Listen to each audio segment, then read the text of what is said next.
De pitbull. Nee, de naam heeft er in ieder geval niet met.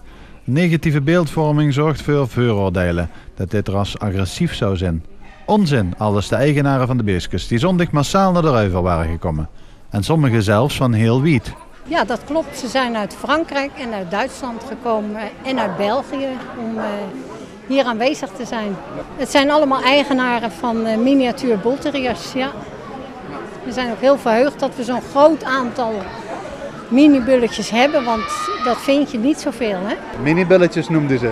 Ja, dat ze in de volksmond noemen de mensen minibul, maar ze zijn miniatuur bullterrier is de officiële naam.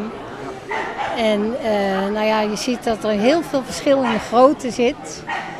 Maar ze hebben allemaal wel hetzelfde heerlijke karakter. Dus dat doet dan verder niks aan de grootte af. Nou, want hoe zou je dat karakter willen typeren? Wat is het voor type hond? Nou, het zijn honden die heel erg op mensen gericht zijn. Ze willen heel graag op schoot, ook graag in bed, maar mag niet bij iedereen.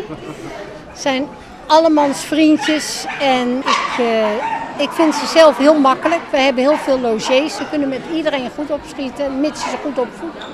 Ze hebben wel een strenge opvoeding nodig. En ze hebben een chronische Oost-Indische doofheid. Ze horen het wel, maar ze luisteren niet altijd. Een hele uitdaging dus. Ja, absoluut een hele uitdaging. Hele uitdaging, klopt. Is dat bijvoorbeeld ook iets waar de jury vandaag op let? Want dit zijn wedstrijden, hè? Ze kijkt inderdaad wel heel erg naar het karakter van de hond. Ze mogen niet lelijk doen tegen de keurmeester. Ze mogen niet lelijk doen tegen andere honden.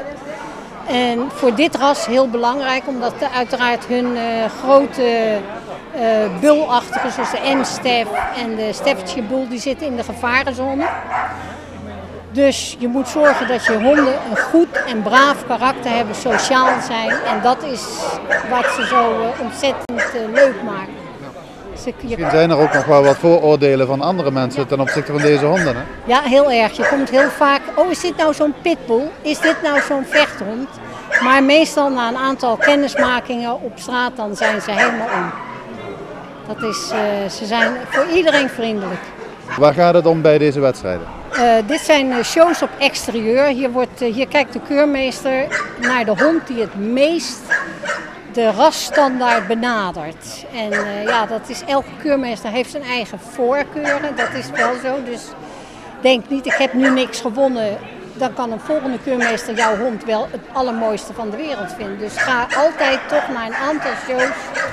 En dan heb je een beetje een gemiddelde van hoe mensen jouw hond zien. En voor elke eigenaar is zijn eigen hond altijd de mooiste.